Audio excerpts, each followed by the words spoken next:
आज मैंने लंच में एक बहुत ही बढ़िया सी रेसिपी बनाई है जो कि इंस्टेंट बनेगा, कम टाइम लगेगा और खाने में ना बहुत ही टेस्टी और रिफ्रेशिंग है। अभी गर्मी में बहुत ज़्यादा देर कोई किचन में टाइम स्पेंड नहीं करना चाहता कि ज़्यादा देर आप वैरायटी ऑफ रेसिपीज़ बनाओ। तो बस फटाफट से इसे बनाइए और साथ ही गर्मी में कुछ ठंडा-ठंडा भी खाने का मन होता है ना, तो ये रेसिपी परफेक्ट है। इसके लिए हम थोड़ा-सा तेल डाल के उसमें मूँगफली को रोस्ट कर लेंगे। जब आप मूँगफली को इस तरीके से तेल में रोस्ट करेंगे, तो उसका टेस्ट ना राइस में बहुत बढ़िया आता है। तो यहाँ पे देखिए इसका कलर चेंज हो गया और अब हम इसे निकाल लेंगे। अगर आप मूँगफली नहीं खाते हो तो स्किप कर सकते हैं। साथ ही उसी सेम तेल में मैंने डाल दिया है घी और थोड़ा-सा तड़का लगा देंगे हींग, राई और सूखी लाल मिर्च का। जैसे ही ये सारी चीज़ें पक जाए, उसके बाद हरी मिर्च और प्याज़ ले लीजिए। तो यहाँ पे प्याज़ 2 मैंने लिया है मीडियम साइज़ का और इन सबको हम भून लेंगे। यहाँ पे प्याज़ को आपको ब्राउन नहीं करना है, सिर्फ़ हल्का-सा ट्रांसलूसेंट करना है ना। और साथ ही मैं डाल रही हूँ करी पत्ता।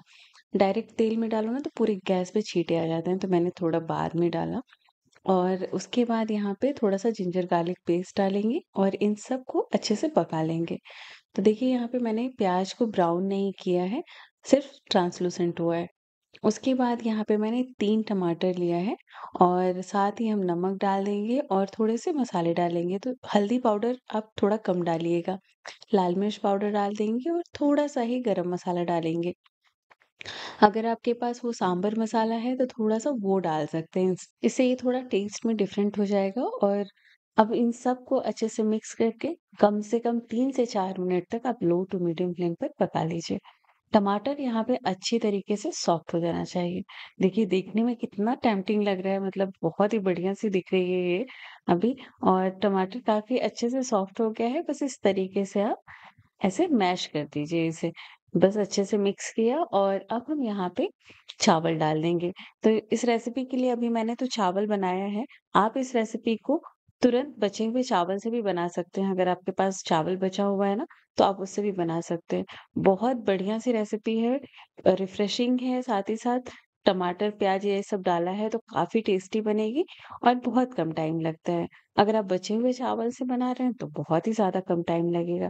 अच्छे से मिलाइए, साथ ही थोड़ा-सा धनिया पत्ता और ये मूँगफली को डालिए, मिक्स करिए, बस आपका टोमेटो राइस बन के तैयार हो गया है। तो इस गर्मी में बहुत ही प्यारी-सी रेसिपी है, ट्राई करिएगा।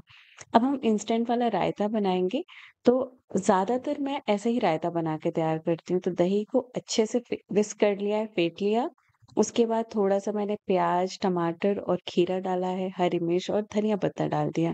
आपके पास हो ना तो थोड़ा-सा पुदीना पत्ता भी डाल दीजिए, उससे ना टेस्ट बहुत बढ़िया आएगा। थोड़ा-सा मैंने नमक डाला है और यहाँ पे मेरे पास वो जीरा और काला नमक खत्म हो गया है। आप यहाँ पे जीरा और काला नमक ज़रूर डालिएगा, इससे रायता बहुत टेस्टी लगेगा। तो फटाफट से हमारी ये रेसिपी बन के तैयार हो गई, टोमेटो राइस और साथ ही साथ बहुत ही रिफ्रेशिंग सा रायता।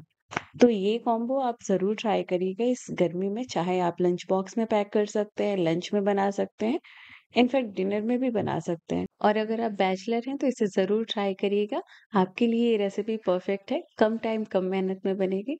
रेसिपी थोड़ी-सी भी हेल्पफुल लगे तो फ्रेंड्स एंड फैमिली के साथ ज़रूर शेयर करिएगा। इसे ढेर सारा लाइक करिएगा। तब तक के लिए बाय-बाय।